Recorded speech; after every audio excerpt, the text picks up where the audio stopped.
Everything looks good to me. Yeah. I'm happy to start. Yeah, I feel good as well. Let's go. That's good. That's important. Mhm. So.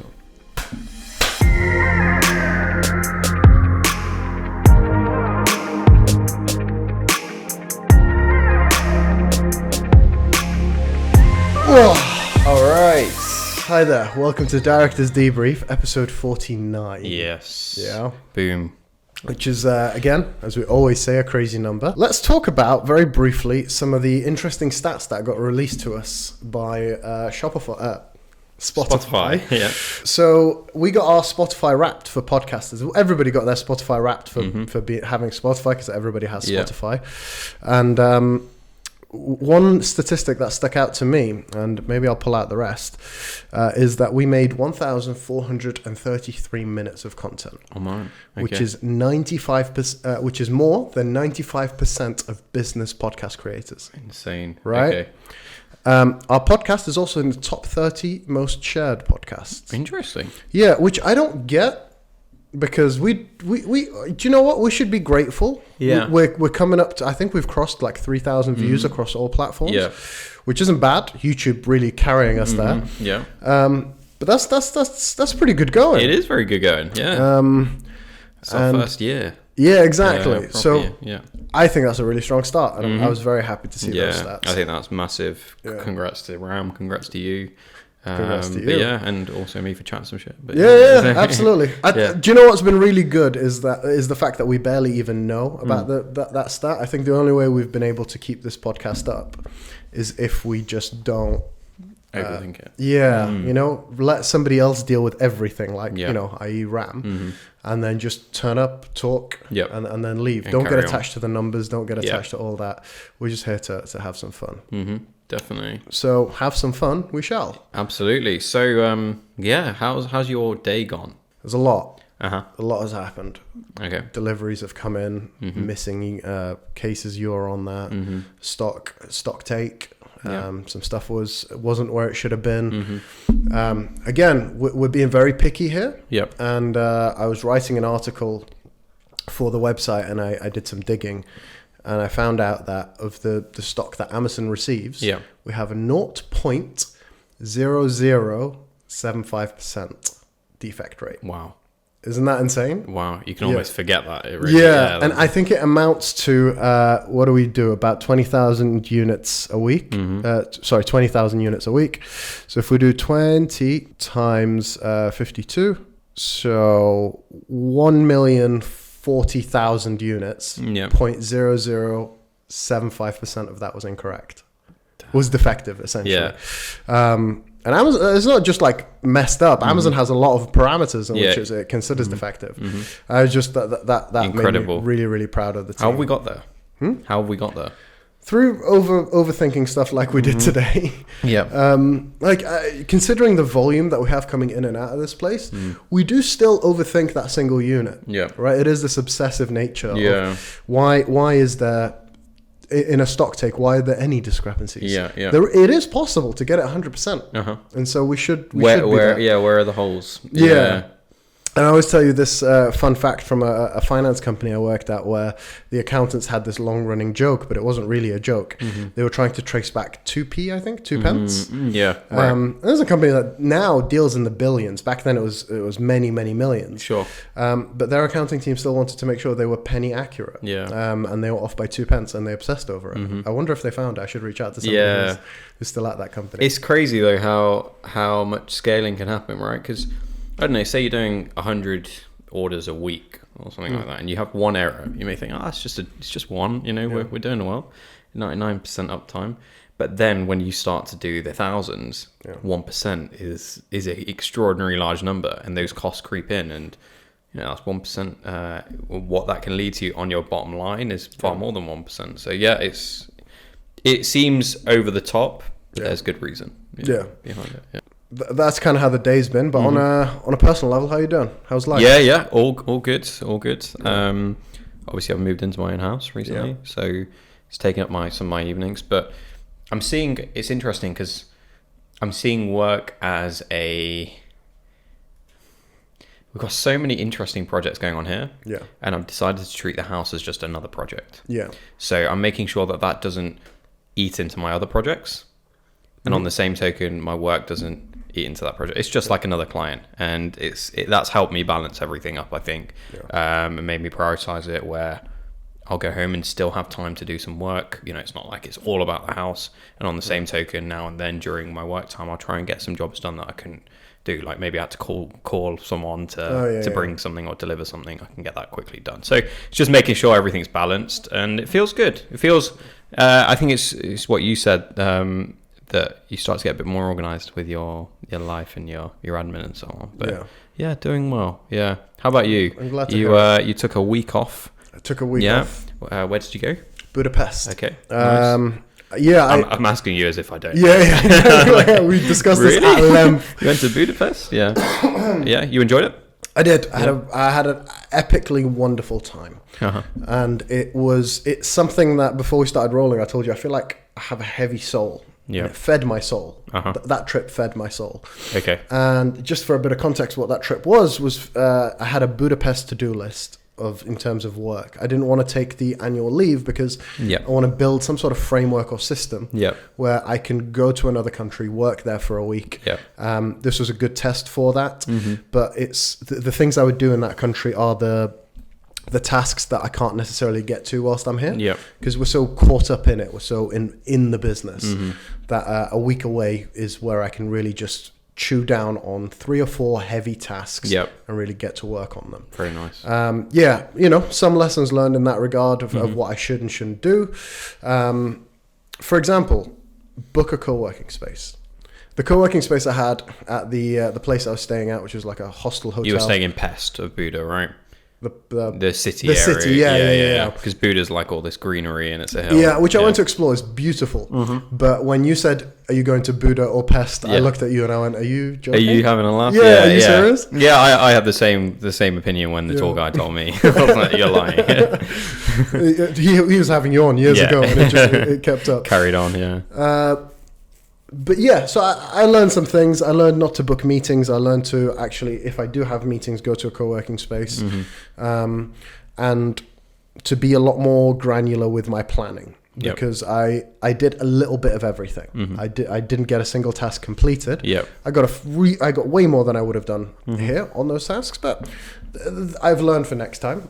I also told you I want to potentially do this once a month. There's no way in hell I want to do this once a month. Right. Once a quarter is the perfect balance, but traveling knackers me.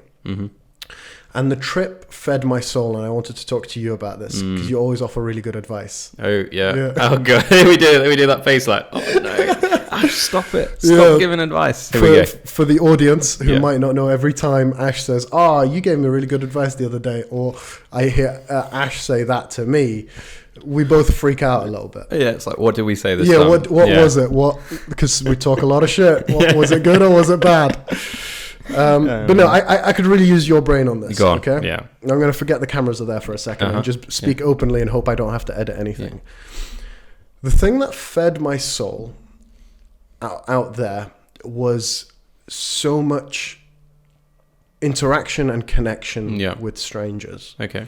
And the reason why I feel like my soul is heavy, and I'm using soul because I don't know the word, is I had a lot of conversations with people that I feel like meant a lot more to me than they did to others. Interesting. And I don't think that's because, I don't think that's a shot at myself. I don't think that's where I'm like, I don't mean anything to people. It's nothing like that. I just think that conversations mean so much to me that I can spend months, if not years, thinking about a conversation. Okay. Right? Does that make sense? Yeah. It does. It's not just a passing chat conversation. No, it means something to me. And there's pros and cons to this.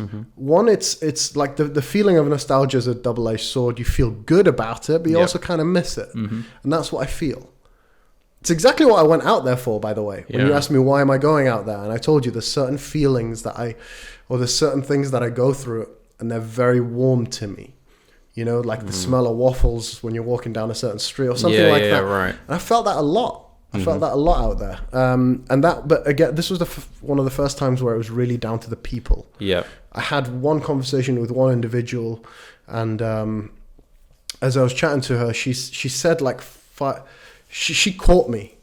She said, I noticed a few things about you, and I was like, okay, now you have my attention. What did you notice? And she listed a few things that I know I did, but I do them subconsciously. Yeah, like the way I talk, hand gestures that went with it. Yeah, and it really caught my attention. And that conversation, I think she's probably already forgotten about. Yeah, but it means a lot to me. Okay. I still think about that. Like, I was like, that was quite a cool thing. Interesting.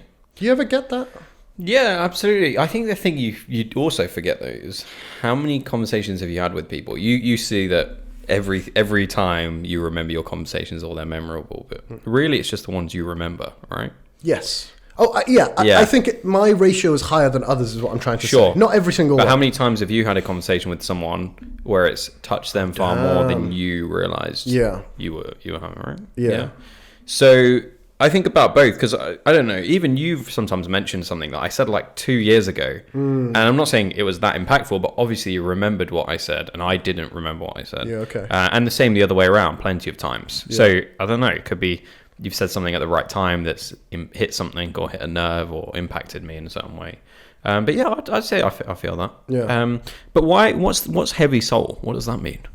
I think I don't know what the word I'm trying to say instead of soul is, so I just went with soul. But it's not drained. You don't feel drained. It's like full of food. That's why I kind of said so it fed my soul, but it's now kind of heavy. Like it's on my mind. It's somewhat of a burden, but it's affiliated with what is a burden nice that feelings. you want more of that? No, I want to move on from it.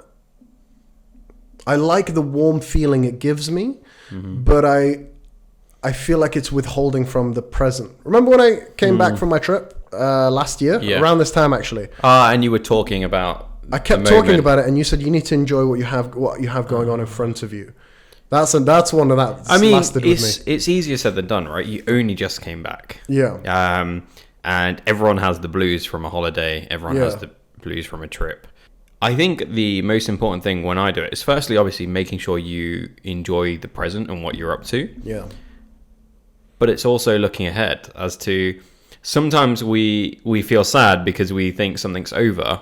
Yeah. And I'm not suggesting that's what you're feeling, but you feel a certain emptiness maybe as well as feeling full, that there'll be no more of what you've gone through, right? So imagine you've just had the best pizza you've ever had, and you're full, and you leave the restaurant, and you're like, I'm full, but I don't want to lose this feeling because that was an awesome pizza. Yeah, that's kind of it. That's kind of it, yeah. Yeah, and the thing there is like, okay, without trying to sound too corny or using too many metaphors, it's you can either keep remembering that amazing pizza, or you remember that it was the memory of that, and you know that if you went back and tried to replicate that exact pizza, it would be terrible.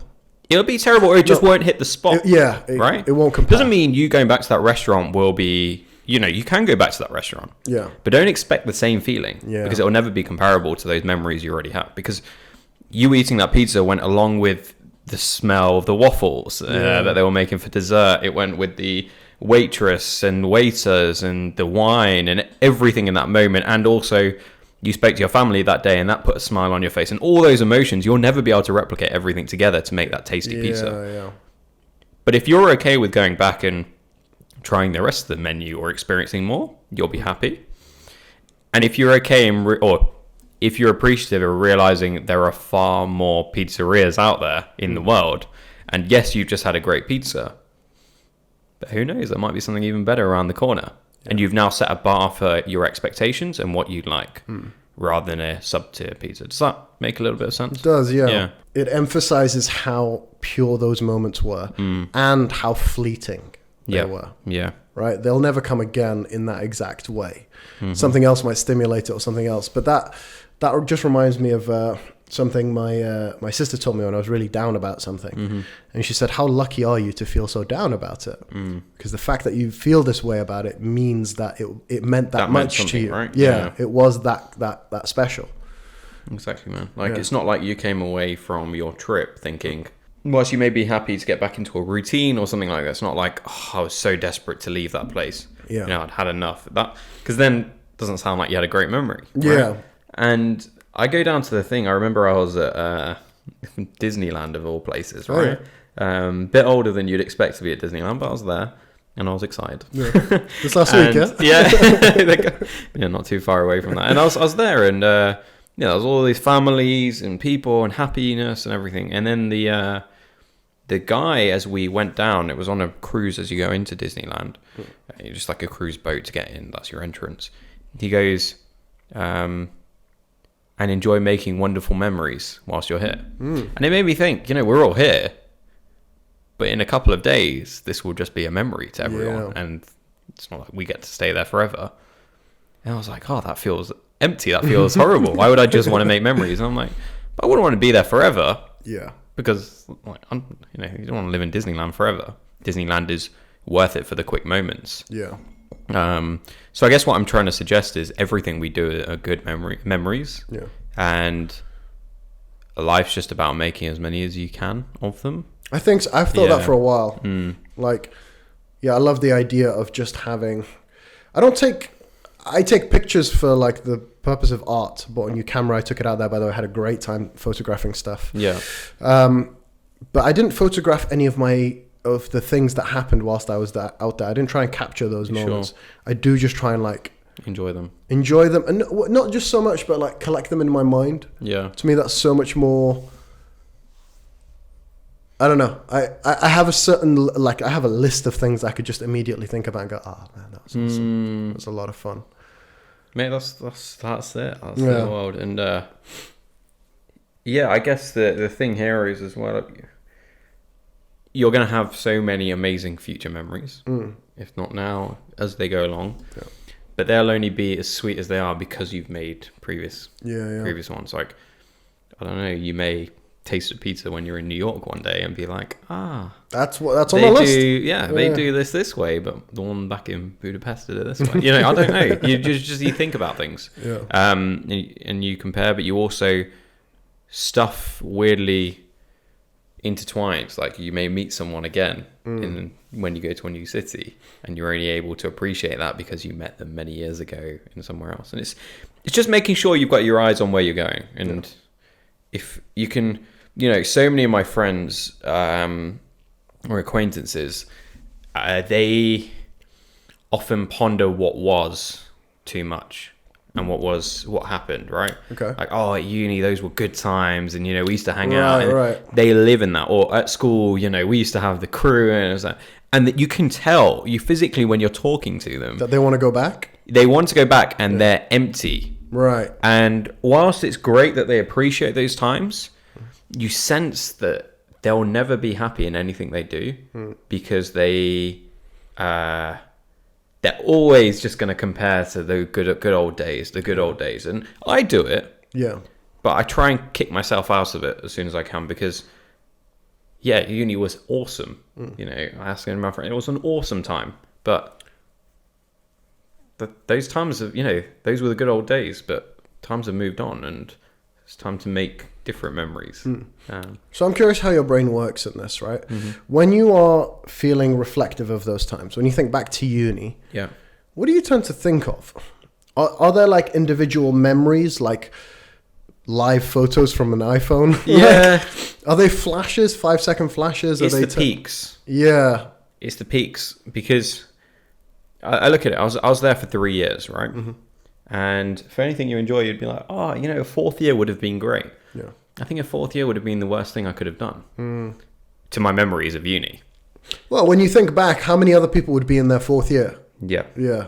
And I saw it. I went back to see my friends that were in their fourth and fifth years, jealous of them so much that, they were studying they were medics or they had a final year or they retook a year or whatever. I was almost jealous. I was like, you got to stick around for another year whilst we all had to graduate. But when I went back for that final year, yes, it was nice to catch up with them, but it didn't feel the same. No. Everything felt there. And it's almost, you finish the pizza and you're at a peak and you're full. But you keep trying to indulge yourself in more. Yeah. And you're just, you've had that time, you've enjoyed it, but now you just feel fat and you're just eating away. And I think it's important at those moments. I use uni as an example because it was so fleeting in the grand schemes of it. So to be like, left at the peak. You know, I left it when I felt, yeah, this is amazing. It's a really good way to think about it. That's why footballers leave at the pinnacles of their career. You know, you've seen the ones that stretch it out a little bit too long, and they do well. Some of them carry on, but Ronaldo, he went from a legend at Man United to questionable. Yeah, questionable, right? He'll always go down and be a legend, but he's left a bad taste in some fans' mouths. So, you know, there's something there, and it's maybe he tried to eat a bit too much of the good times, right? Yeah, and leave on a high. It's hard, but it's probably the best thing that I would do. Yeah, in that respect. Yeah. I had a weird moment of nostalgia when I was thinking about uni, and it was like I was walking. The memory that triggered this was I was walking to either from halls to a lecture, because we had it all in the same building, like not same building. It was just you could see it. Yeah, and I was just walking there, and I remembered almost every minor detail of my environment, and it just felt really, really warm and cozy. Interesting. Yeah. But the weird thing was I didn't wish I was back there. Yeah. Right? Yeah, I was thinking back. I was like, "This is such a nice feeling," but I don't want to be back there. Yeah. I don't want to be Why back didn't you want to be back there? I think maybe too much to look forward to here. Yeah. Like in my present, I mean. New life, yeah. Yeah. Like that life felt like right now, right here, infinite possibility. Anything could happen. That Sam right there had to do X, Y, and Z. Yeah. You know? And whereas here I'm like, whatever I could possibly imagine, I need to find the steps and I could go towards it. Whereas there it was just predefined steps to an end destination. Right. I think that's something really exciting about where I currently am. Yeah. That's interesting. Yeah, I'd have to agree with you. Like I love reminiscing over time, but I can't really think other than maybe just a glimpse would be nice. Yeah. You know, it'd be good to go back for 5 seconds and just see my mum's 40th birthday or my mum's, some really nice event that you remember in your life. Like a 20-second time travel? Yeah. Oh, I'd love that. Yeah, I'd that's nice. Love and that's that, why photos and videos exist, right? Yeah. That's the benefit and why we should take more. Yeah. But any more than that, and I don't know, it kills the joy out of it, and it sometimes what your memory was and what reality was can be quite different as well. So yes, it's a lot there, and I do get where you're coming from, and it's an interesting one. I go through all the time, but what I would recommend is take more annual leave. Yeah, something we both need to do. Take the odd day off here or there. Do a long weekend. Yeah. Well, I am. Yeah. Going to Morocco. Yes, you are. Yeah. When are you get? Oh, the next couple of weeks or something. In 2 weeks. Yeah. So just stuff like that. Just take time out. Yeah. Go and keep doing that. Take a week off. Like make sure you get the rest as well. Yeah. That was another thing, dude. I broke my habit in every which way. I was in a new country. I was going to a new location to work. That's what you don't get when you're just on holiday. Yeah. I broke my habit and immediately went into a new one. Yeah. And that was really refreshing. Interesting. So yeah, waking up in an unfamiliar environment, going to work in an unfamiliar environment, and then going to like eat and drink with strangers in an unfamiliar environment. Felt cool. But again, I built this habit once again for a week, but then I came back to this routine and it didn't take me out of my comfort zone, which, is not great, but it didn't make me feel like, what am I going to do without a routine or whatever. Yeah. But it did make me realize I'm okay breaking my routine. Interesting. And that felt really nice. Do you feel uncomfortable outside of your routine? No, not at all. Really? No, I am very jealous of that. Actually, I'll tell a lie. Of course I enjoy a routine. Yeah. I don't know. I'm trying to think of if I did what you did last week. Yeah. Yeah, it would have put me in a different thing, but I just know that kind of altering my routine makes me very creative and starts making me think about random things that don't seem to add up in the moment, but they're there for good reason. I do see where you're coming from with that stuff, but no. You talk about you're going to do this for a month. You've spoken about reading weeks as well. Yeah, I'm going to do that. Funnily enough, this was in place of a reading week. Yeah. I was going to rent out a cabin take a camera down, take a couple books, journal, meditate, all the hipster bullshit. I was just going to compact it into 1 week. Okay. And so I did this trip in sort of lieu of that. I didn't particularly feel like doing that. Like, and if you're going to do that, you have to really want to. Because the sort of structure of that trip was to like wake up, I've meditated before. Yeah. Meditating was wonderful, but I was going to do it for like 2 hours every single morning. I was going to journal. I was going to just try and detox from technology completely, apart from my camera. Yeah. So no phone, no nothing. I still want that. I still want that as like a reset. But yeah, I'm definitely going to do that at some point. Is anything holding you back from that? At the business or anything, do you think? At the business, no. The interesting thing about that week away was I was still very reachable, but it was an interesting thing to see how the business would be like without me here for a week, without me at the office. We've kind of done it before, but I feel like it's been demanding of your time when I'm not around. A, that's not fair, and B, that's not necessarily that good for the business. Yeah, right. So that was why, you remember, I came back and the first question I asked was, how did it impact you? Yeah, sure. And you said it didn't, which made me very happy. Yep. So I do think it's quite feasible now. Yeah, that's why, like I said, when you first came to me and you mentioned that you wanted to do these weeks away, whilst I hope I was supportive and appreciated it, that was quite a few months ago now. Probably 8-9 months ago, maybe. I don't know. I was thinking about 6, but 6 months ago. Yeah. So not that long ago, but even at that point, I was like, yeah, that's good, but there's a lot of things that, how are they going to function just for a week? And it's not that, of course we were going to make it work, but I had those concerns.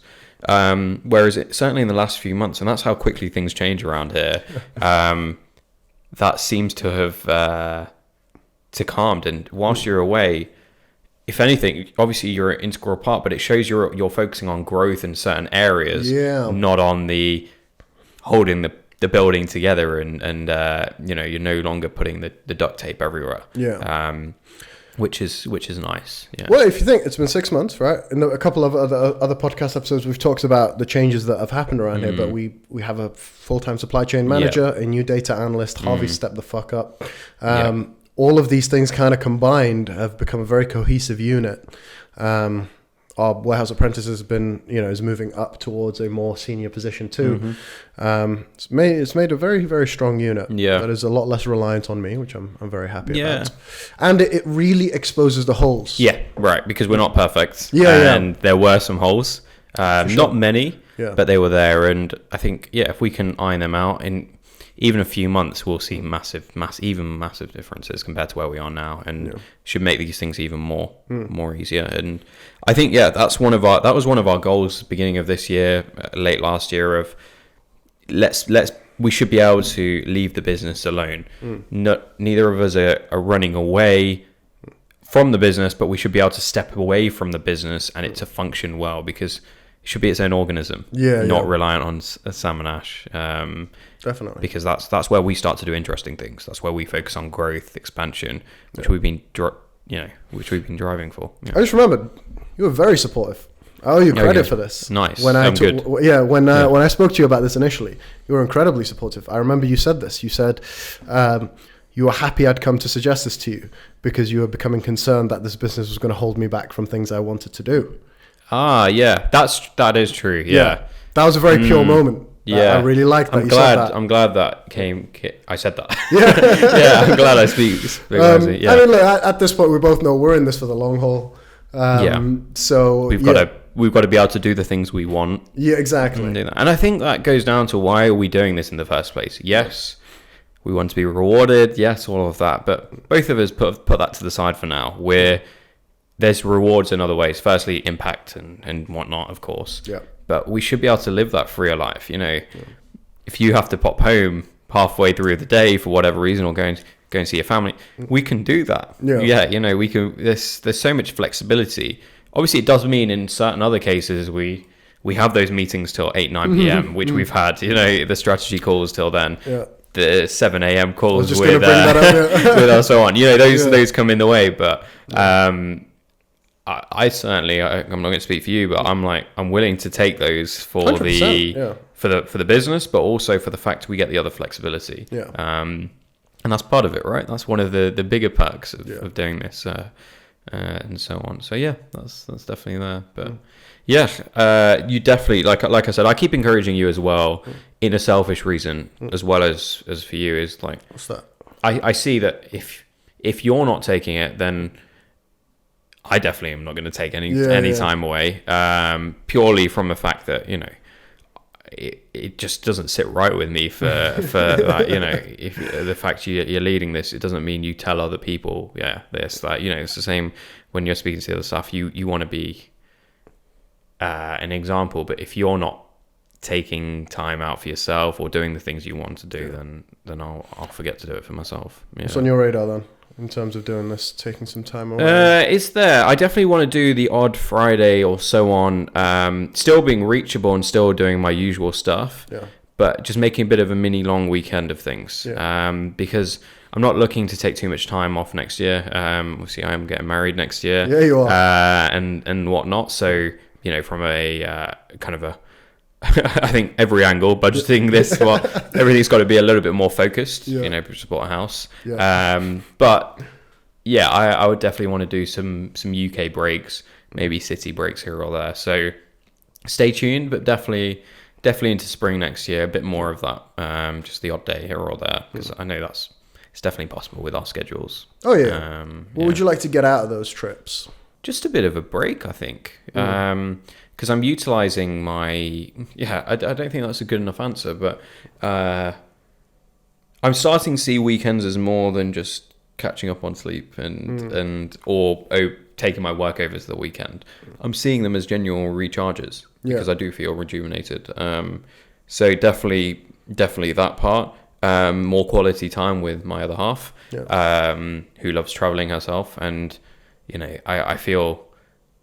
No, she won't get to this part in the podcast. So I definitely feel a responsibility to give her that time. You know, she will happily. You know, there'll be a little bit of a moon, but she'll you know, I'll be on my laptop at 10 p.m. doing emails and doing an Excel spreadsheet or so on. I know you think a lot of people are going to back you on this, but I don't know how many. No, but you know, those that run a business know that. You know, we both know. Business podcast. There's those times where you got to do those things, right? Or you feel that you know, I'm getting better at it, right? Yeah. Okay. But for that, I'm like, you know what? We're going to travel together. We're going to enjoy that, and that flexibility there. So definitely see a bit of Europe, and so on. So maybe leave on a Thursday night. Come back on a Sunday evening. Still be reachable, but take a bit of a mini break. There are plenty of places to see, and then the longer term vision is go traveling for a week at a time, week and a half at a time, different places. But that's a year or 2 years away for now. So I'm curious, because we're talking about travel and countries. What are your, like, if you could live in a country for 3 to 4 months, what countries would you pick? Kind of like what Ollie's doing, or did. I don't know if he's moving that much nowadays, but. You know what? I don't mind. Yeah? Yeah. Just something new? Yeah, just something new. Yeah. Could be the Far East, could be South America, could be the US, could be Canada. I really don't mind. I think it's just an amazing experience to be somewhere and immerse yourself in something. There are probably 1 or 2 countries where I'd be like, maybe 4 months is a bit too much. Okay. You know, I'd say Dubai, for example, or the UAE. Not really sure I could live there for that long. Panama could be on the radar. That would be a really nice place. You've mentioned Panama a few times. Yeah, I've just heard a lot of nice things. But, you know, people paint the picture however they want to paint the picture.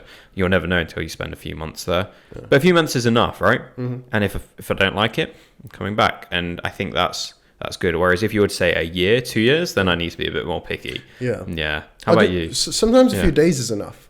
Because here's the crazy thing. I loved my time in Budapest. Yeah. I didn't connect with that city. Man, I'm being so cheesy and spiritual here. Yeah. But I didn't particularly connect with Budapest. I loved my time there. I met some incredible people. Yeah. And I've, ever since I've come back, I've talked about how much I loved that trip.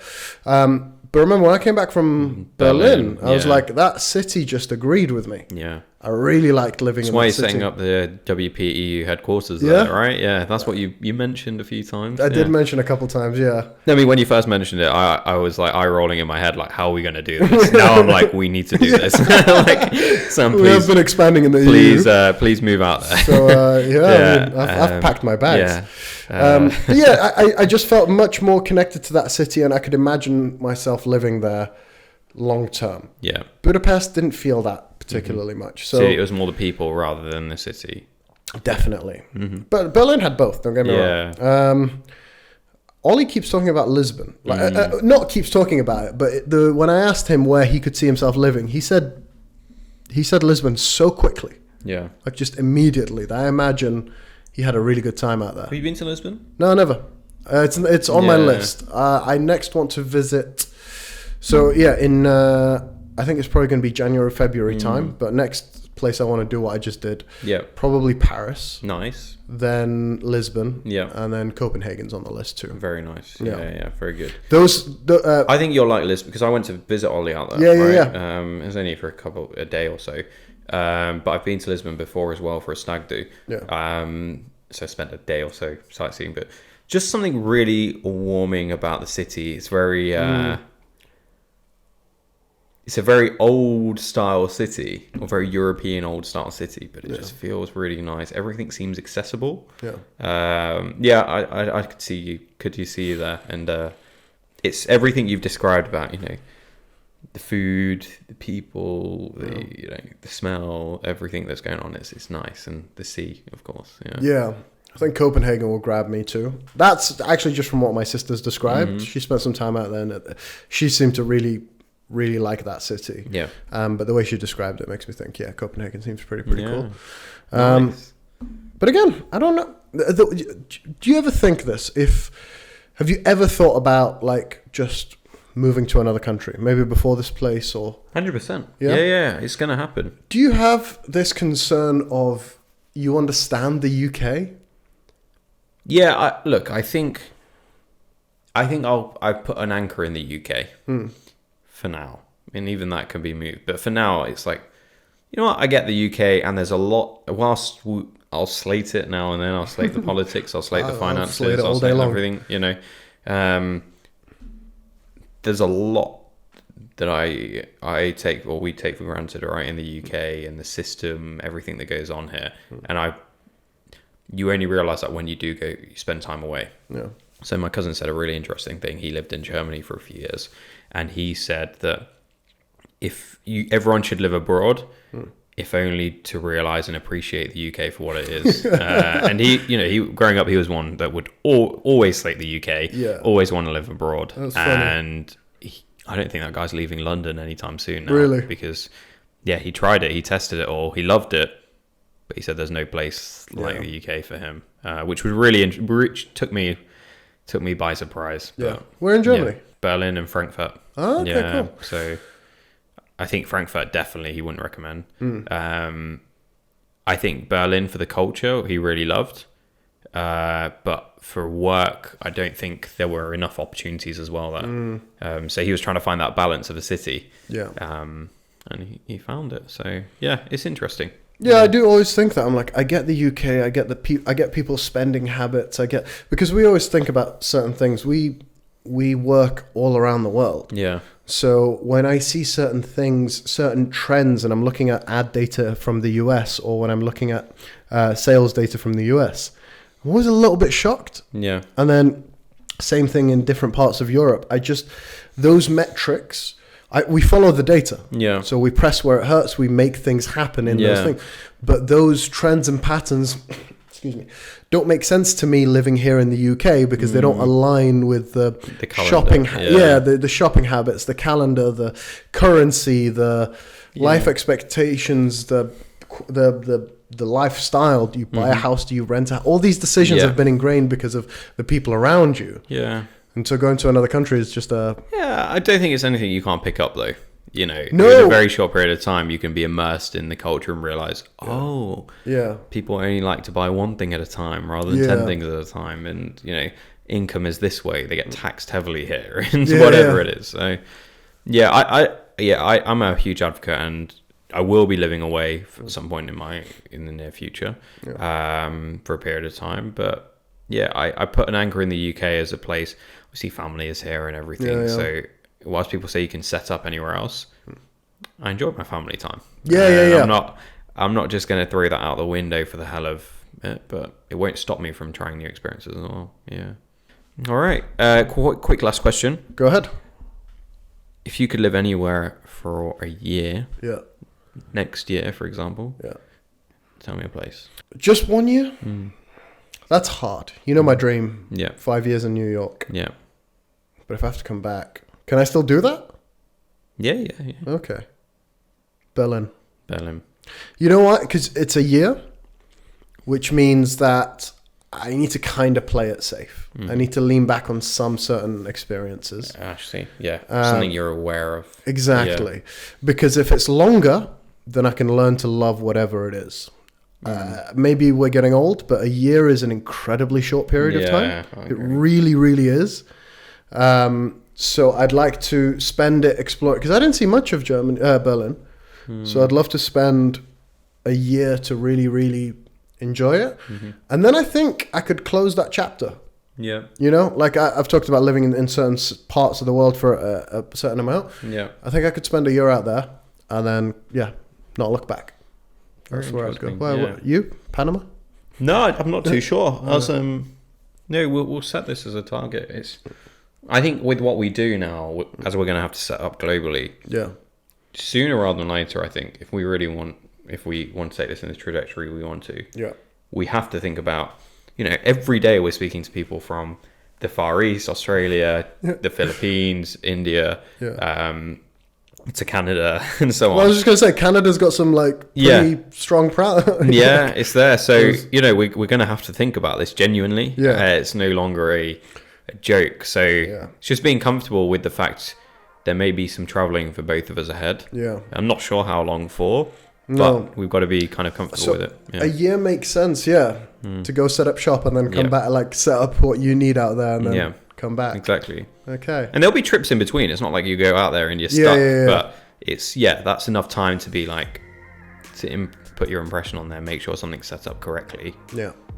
And back and forth. But the world's so small now, man. Doesn't matter where you are.